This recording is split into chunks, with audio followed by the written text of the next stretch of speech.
All right, troop 10, hut! Forward march! Do something! Welcome to Fort Irving.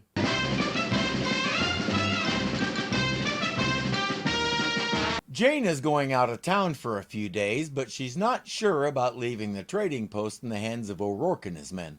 Well, you might be able to sell something like a saddle, but I don't think you'd be able to sell a corset to a lady. It's easy, Jane.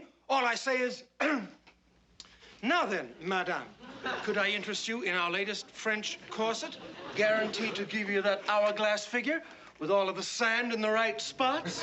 What could go wrong? Ah, there's the stage, Vanderbilt. Go get the mail. Right, Sarge. Forget I asked that.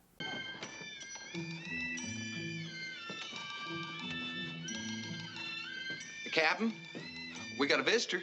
Jane isn't gonna like this. Honorable Captain, would like to present humble self who has named Mikko Tanahara. Well, I'm very pleased to meet you, Miss Tanahara. She's not just visiting, she's asking for the fort's protection. A man is chasing her, and if he catches her, she may as well be dead. After some discussion, the captain says, okay, you can stay in the fort until we get this all sorted out. Follow me with her trunk. Vanderbilt. And never mind. Vanderbilt, go mind the store. Humble corporal will please assist humble self in removing honorable goodies. Huh? Honorable goodies will be easier for humble sergeant and humble corporal to carry if humble self closes humble lid before picking up honorable trunk. If you think it's easy to talk like that, try it. Mikko, it's humble me. Good morning, Honorable Captain. Good morning. Oh, my. You've done wonders with the place. She's removed almost all the furniture, and they'll have tea and rice on the floor, Japanese style. She'll also take off his boots for him and try to undo his shirt, all in an effort to make him comfortable. We know the best thing she can do to make him comfortable is maintain social distancing before it was a thing. She's doing what she was trained to do. At this time in Japan, women were essentially servants, with rare exceptions. Most women were brought up the same way Mikko was. Women serve men. Men are great, women are low. Man's comfort is more important than woman's life. Tradition! Say, that's an interesting instrument. In Japan, it's called shamisen. Do you know Home on the Range? No, but can play all Japanese song. It's called Hitori de Ochao. What does that mean? Tea for one. Of course it does. And you don't know Home on the Range either, because at this time it was called My Western Home and didn't include the words on the range. I suppose you are quite proud of yourself. Yes, I am. It's about time I beat you to it.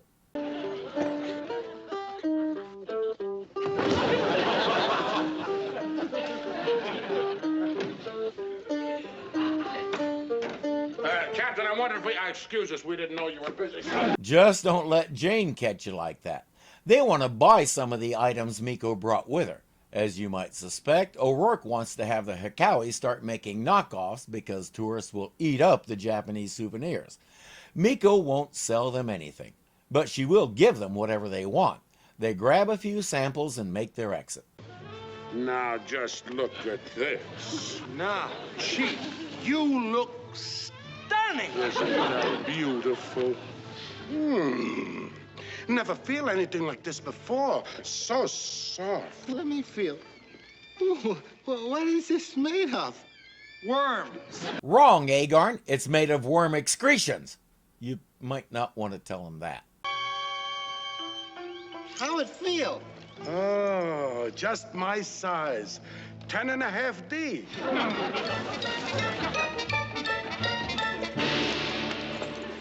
Who are you? Me, samurai. This is Chief Wild Eagle, and I'm his assistant, Crazy Cat. It's no exaggeration to say Mako was everywhere in the 60s. We've seen him I don't know how many times in the Time Tunnel, the Green Hornet, I forget what else off the top of my head. You need an Asian, at the time they would have said Oriental, action star, we have exactly one. He's the guy Mikko is hiding from. He says, "Are you hiding the Japanese girl here? And you'd better tell the truth or I'll give you a karate chop." Heard of lamb chop and pork chop, but never heard of karate chop. He saw you.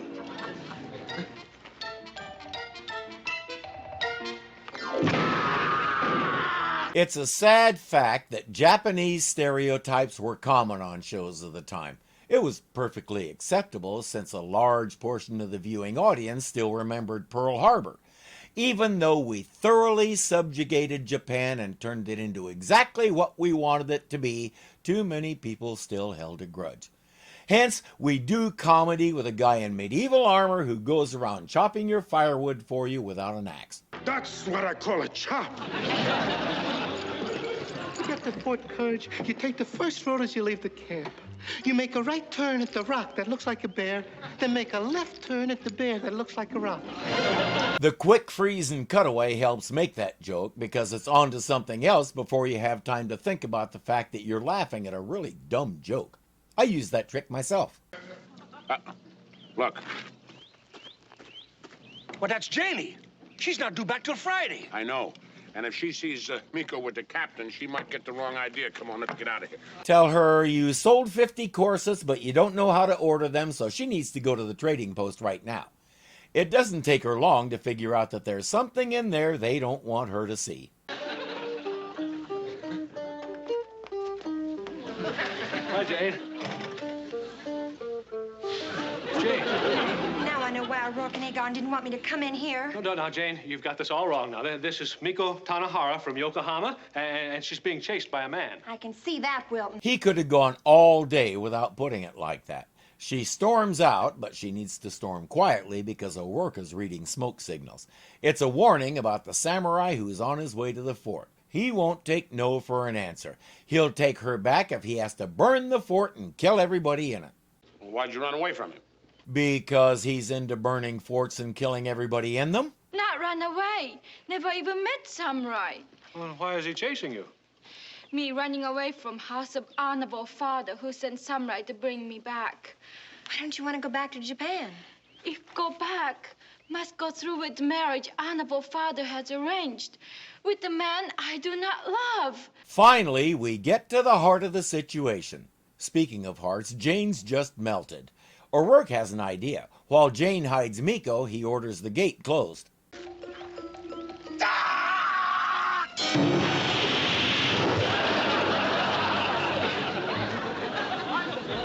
Dear War Department, please authorize funds for a samurai-proof gate. Signed, Captain Wilton Parmenter, Commander F Troop, Fort Courage. You honorable commander of this fort?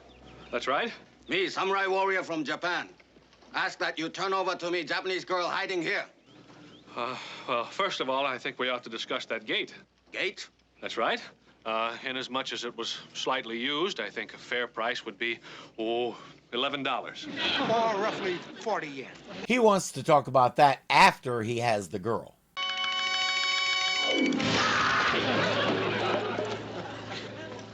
Now you owe us for a hitching rail.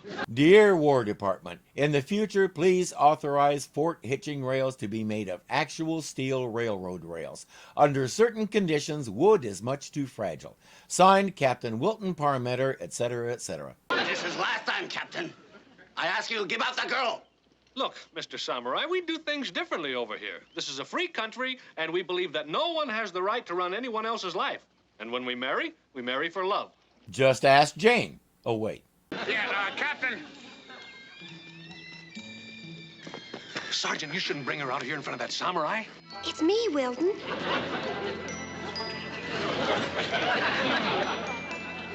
Good thinking, Sergeant. Sarge, you're beautiful. What's the plan? To have her go back to Japan with him? I don't get this. Beg of you to speak English so as not to be rude to honorable friends. I've been sent by your honorable father to bring you back to Japan. I go willingly, but first must be polite to kind friends and have farewell dinner tonight. You may have dinner. I still don't get it. What's supposed to happen at dinner? Captain, shall I play retreat now? In a few minutes, Dobbs. Right, Captain. Well, Jane, you sure look nice in Mikko's outfit. Whatever it was, never mind. There's Japanese girl. I know her anywhere. Get him, Agarn!